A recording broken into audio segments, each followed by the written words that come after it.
Welcome to this week's Who the Folk podcast. I'm Lonnie Goldsmith, the editor of TCG Folk.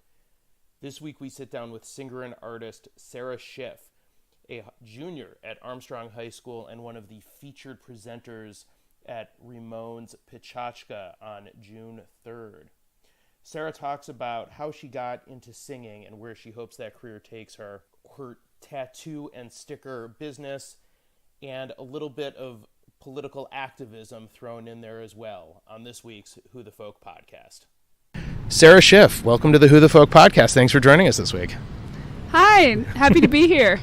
So you are one of the 8 featured artists at Rimon's Pechachka, which is coming up if you are listening to this on Monday. It is later this evening on June 3rd.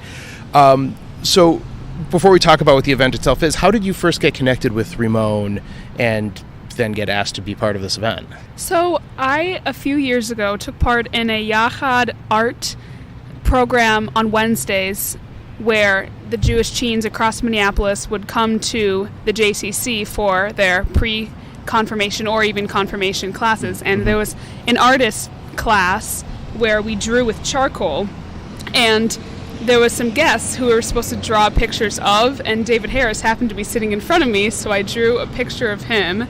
And then he ended up thinking it was rather good. I thought it was pretty okay. I was pretty amazed that he thought it was good.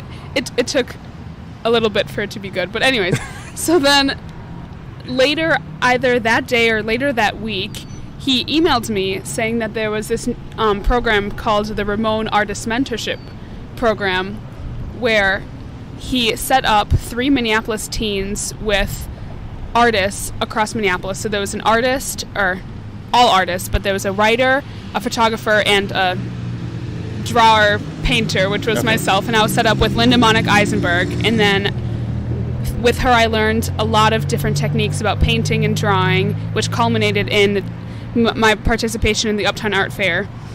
So then flash forward a few months, he then asked me to participate in this program called Pechachka because of my participation in the Rimon Young Artist Mentorship Program. Okay. So Pechachka, for our listeners who haven't been to it, it's a great event, very fast-paced. The 8 artists will each show 18 images on screen and have 18 seconds each to talk about it. Yes. So we're talking, and it's still 6 days to go till the event.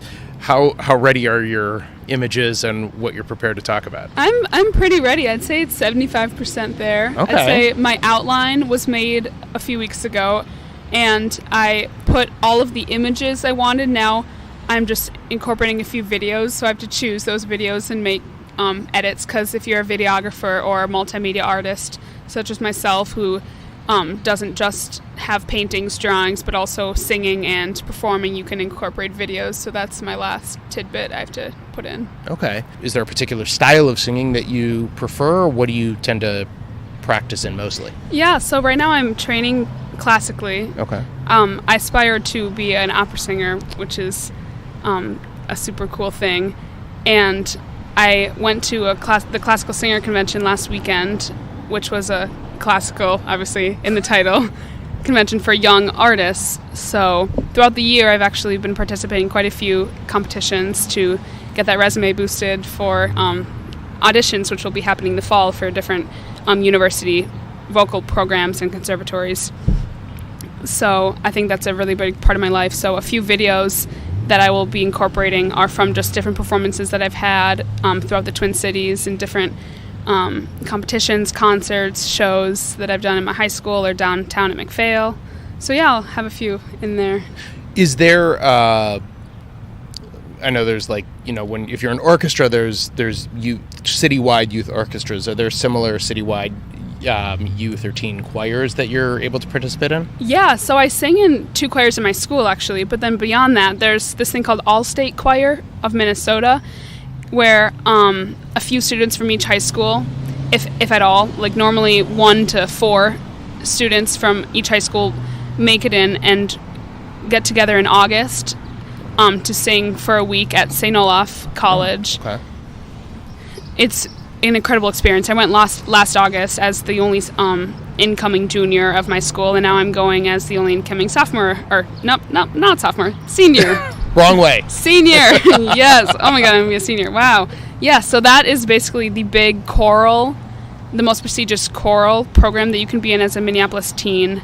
And then performing-wise, beyond choir, I do a program called Prelude, Singer-Actor Performance Lab at the MacPhail Center for Music in downtown Minneapolis, which I've been a part of since I was a freshman. I'm on the leadership team currently. It is an incredible program. I actually advise any young performer, if you're listening to this, to check us out. Auditions are soon, and it's an incredible opportunity to learn all about acting, singing, performing, and you have a lot of opportunities, and that's where I credit all of my skills to that program. I've learned so much from those directors.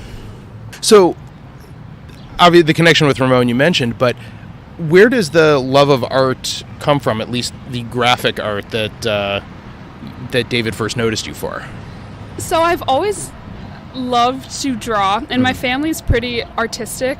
My grandma's sister actually is an artist, so I've grown up, and her son as well, my family in St. Louis, so I've grown up around art my whole life.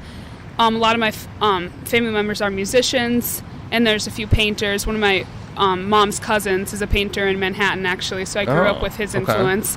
And I've always loved to draw. I always loved art classes, and when I saw that Yachad class to learn how to draw with charcoal, I was just immediately drawn, and I'm not sure where I learned exactly how. I think it was just classes from school and different programs that I've done every program you take a few skills, and after a while you have this pool of skills that you can pick from. So one of the things that saw on your Instagram, which has some very cool stuff on it, at least your artist's Instagram page. Yeah. You do stickers and tattoos. I do. That you make from hand and sell globally. Yeah, I sold some to some friends in Australia. Actually, that's far away. That's pretty far away. Yeah. How did you get started in sort of that avenue of selling? So it was actually Linda Monick Eisenberg, my art mentor's idea. When we were preparing for the art fair, I didn't want to just sell prints and original art because I thought that so many other people would be doing that. I wanted to be more original. So she had first thrown the idea out there of converting art to pillowcases and sheets and cards, and I was like, that's super cool, let's try that. But that was kind of expensive to have sheets and pillowcases and whatever. So then, a lot of upfront costs that you got to take on. I've always actually drawn on myself with Sharpies, which isn't that good for you, so my mom tells me not to do that. And temporary tattoos are actually not bad for you at all. So I used to, in middle school, draw hennas on my hands all the time, and all my friends. It was kind of like my little side hobby when my teachers are lecturing. I still got A's, it's fine. So instead of Sharpies, I transitioned to buying a piece of temporary tattoo paper off Amazon, and one day last July or June, I printed out a few tattoos. They were pretty big, I'd say as big as your hand, and I put one on my friend, Maddie Himmer, a hummingbird on a flower, and I put it on her back, and we were like, oh my God, this is the coolest thing ever. And I texted Linda a picture, and she was like, oh my God, this is so cool. And then I posted it on my Snapchat and Instagram story, and the response was just incredible. I did not really expect it. It was like dozens and dozens of people were saying, oh my God, these are so cool. I want this. Can you make more? And then I realized that was a new thing that I could do. So that became the new focus for the art fair, which then, after the art fair, became a focus for a little business that I run instead of having a job, basically. I had a job last summer. It wasn't my favorite. So then I decided to quit that to sell my artwork, which was super cool. And then it transitioned into stickers, basically once the warm weather ended, because you don't wear tattoos when you're wearing long sleeves and long pants in the winter. I had always wanted to make stickers just because it's such a common thing for teenagers to have. They put them on their laptops and water bottles, and a lot of people had been asking me to, and I finally just bought a piece of sticker paper and made some and started selling them. That's phenomenal. So are they are they one-off designs, or do you make I don't know, 50 or 100 of the same thing for both stickers and the tattoos? So I have, I'd say, probably 30 to 50 designs. Whoa. But a lot of them are small. So Okay. like some of them, so like all my sticker designs were originally tattoo designs. I'd say at least 50% were custom ones that people would send me a picture of something that they wanted, and then I'd make it. So that's kind of how they accumulated over the months. But a lot of them come in multiple sizes. So I'd say there's probably 30 different designs, but then you can get them in different forms and sizes to make it more. But then actually I realized that having so many different designs is really like overwhelming. So then I kind of focus in on the top 15 to 20. And that's what I really broadcast because those were the most popular ones. So yeah, it's a lot of nature stuff, a lot of flowers, a lot of birds and nature. That's kind of my favorite stuff to draw. Are you particularly outdoorsy? Is that where that came from? I honestly think it's because of my experiences at Herzl Camp that made me so in love with nature. Because Kadima and Biachad, we went on those camping trips. And especially in Biachad, we went on a hiking trip. And just that experience being out in nature. Because when you're living in the metropolis area, you don't, like, yes, there's nature, but it's not the same thing as being out in camp. Away from any cities. And for those that don't know, Kadima and Biachad summers are going into 9th and 10th grade. Yes, correct. Which are the last 2 summers as a camper. Yes, and they're pretty long. Kadima's 5 weeks and Biachad 6 weeks. So you're out in the middle of nature, surrounded by beautiful trees and log cabins and a beautiful lake that has a lot of inspiration. I drew a few designs there. Oh, nice to see that your Jewish camping experience gave you the kind of inspiration for your artwork that sort of has carried on beyond camp. Yeah. Now, beyond the graphic artist and visual arts, you're a singer, you've done acting. Which came first, the visual or the stage? I don't know. I've always loved to draw, but I've never really been that good at it, I guess. Well, clearly you're pretty good. Well, I really started really, really drawing in the past year. So that's, or a year and a half. Because all the designs I've made have been recent. But I've been singing for a very long time. My first play was 6th grade. And then I joined a theater program at McPhail Center for Music downtown when I was a freshman. And that is when I probably started really doing music and theater. And it's spurred, and it's kind of grown exponentially from then to now. So you're finishing up your junior year of high school. Yes. How do you juggle the business, the artwork, the singing, the acting? How do you... And academics. Right, that part of school, too. It's a lot. So how do you do it? What advice would you give to people who want to do all these extracurriculars, but also knowing that there's that pressure to perform in the classroom too? Yeah, so something's got to always give. So I'd say the sticker business really grew the week after the musical stopped. So I focus a lot on stickers, and I made a lot of profits, which I actually donate a part of that to the JCRC, which we can talk about later, because that's a cool thing, especially intertwining it with Pachachka. But anyways, I'd say you need to budget your time, but also say your priorities straight, because I really only ran the sticker business for, I'd say, a month, and then I stopped because I needed to focus on schoolwork when AP exams were starting to. Yeah. I was kind of not giving my full effort towards school, which is fine for a little bit, but then I did. It happens. It's hard to go full throttle at school. Yeah, so you just need to say your priorities and not bite off more than you can chew, because you can do a lot of things over a span of time, but not all in the same day. Yeah.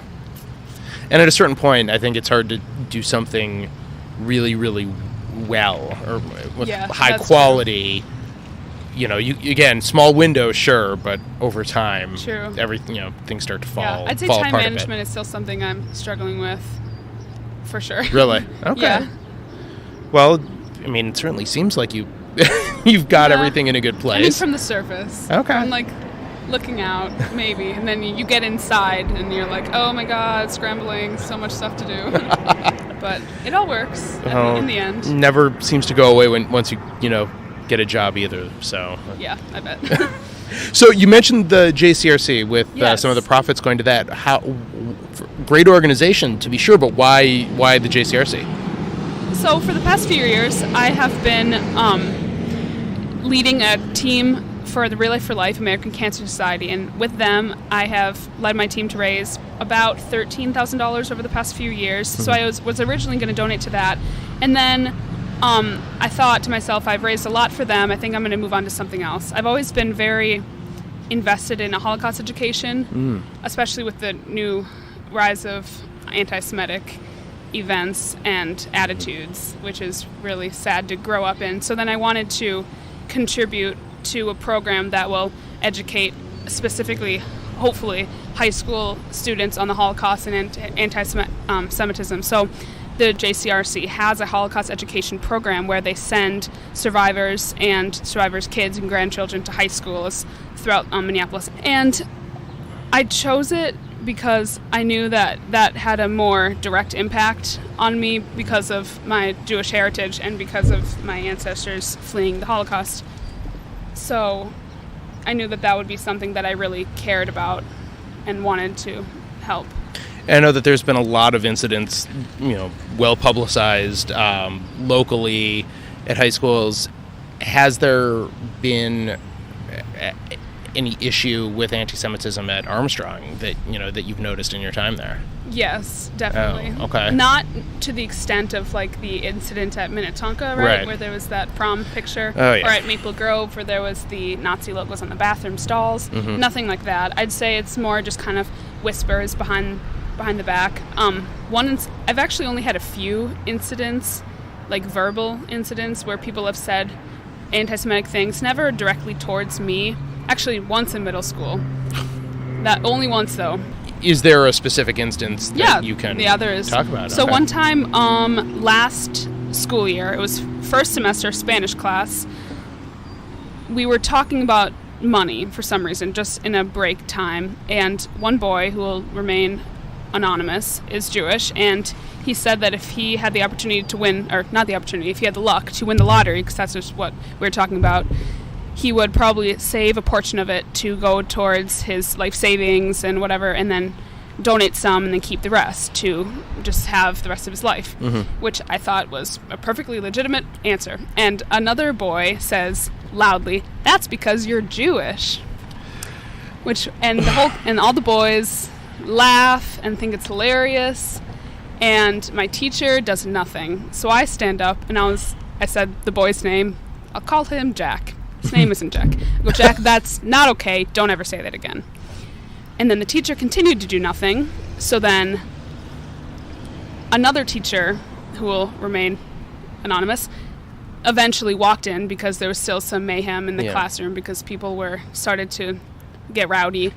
And basically the whole class went silent. The teacher walked in and she said, "You, Jack, come with me." And then basically he was suspended, or in class suspension, for that comment. And I'd say that although that was a good thing that she took action, it hasn't stopped. Like, those comments happen all the time.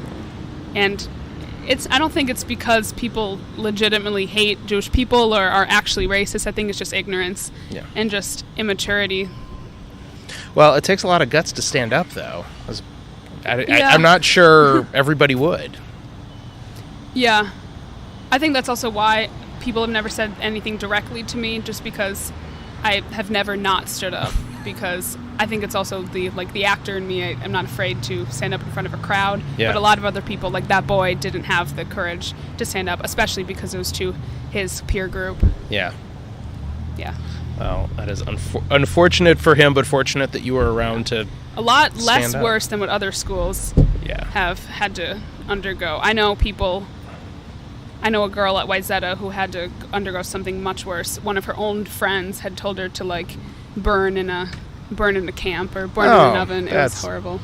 Terrible. Yeah, so it's a lot worse in other schools. But I'd say because Armstrong's so diverse, you get so many different ethnic backgrounds that I think when you're in that environment, it spurs less hate comments, I feel like.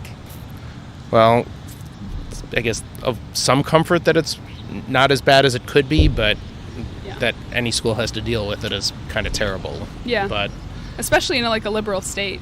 yeah. Like, you don't even imagine this compared to a red state. Right. Do you see yourself as an activist in other ways, or particularly political? Yeah, I actually want to major in poli-sci in Really? college, as well as vocal performance.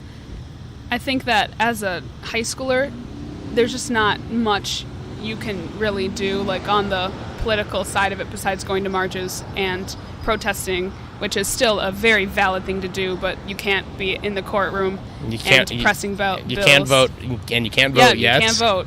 So it's hard to have these strong opinions and know that there's not much yet that you can do. And I know some people would disagree that high schoolers do have a lot of power, which is true. You can protest and you can do things, but it's not as powerful yet until we get older. Yeah. Well, I would never have guessed poli-sci. I figured you straight theater or vocal or something in the arts, but interesting to see how you use the mix of the two. Yeah, actually quite a lot of music majors or even performing majors do a double with something to do with politics or history. Or you don't see a lot of biomed and violin. I don't think those mix that much. Just, I mean, maybe. I wouldn't be surprised. Listen, you never know who you're going to meet in college who's orchestral performer who also is pre-med. Yeah, I mean, actually, maybe those two would be more, but a voice major and pre-med, that would be too much coursework. I would imagine. Oh my god. Anyways. All right, well, last couple questions and we will let you get back to your busy schedule. What is your favorite Jewish food? Latkes. Actually, no, falafel. Both. Do you have a particular favorite place that makes them, either locally or I really like my mom's falafels. Okay. And my grandma makes really good latkes at Hanukkah. Okay. Those are good. Okay. And it's pretty cliche, but no, that's all right. Falafel, people don't give falafel nearly as much as you think. Yeah. As that answer. So that's. I've never been a big sufganiyot fan. Okay, me neither. I don't know. The jelly is not. I'm with you. My thing. No, me neither. Yeah. Me neither. Latkes, all that you can. With the only good with the sour cream and applesauce, both together. Oh, interesting. Okay, yes. That was the other thing I was gonna ask, because that's a very polarizing sort of sub question of which topping. But you mix them together. I don't think mixing. It's just putting it on top and the other one on top. That's where it's at. Okay, you like them both though. Yes. You don't discriminate on your toppings. And favorite Jewish holiday? Oh my god. Well, I used to really like Hanukkah, and then when you get older, you realize that it's just basically there for Christmas, which, and the story behind Hanukkah isn't nearly as important as Yom Kippur or Rosh Hashanah. Oh my god, there's so many. I really like Purim, but I'd say it's the actor in you, the dressing up and when I was little, I loved Purim. Dressing up was so fun. I'd always dress up as princesses and whatever pirate. Well, Sara Shiff, thank you very much for joining us this week. Yeah, thank you. Pachachka, June 3rd at the Metropolitan Ballroom in Golden Valley. Enjoy your time there. Thank you. Thanks again to Sara Shiff for joining us this week. If you haven't yet, please subscribe, rate, and review the show. You can find us on Apple Podcasts, Spotify, Stitcher, most other places you can get podcasts. If you have a suggestion for somebody who'd be a good guest on the podcast, please email us. You can get me at editor@tcjewfolk.com. Thanks again for listening. We will see you next week.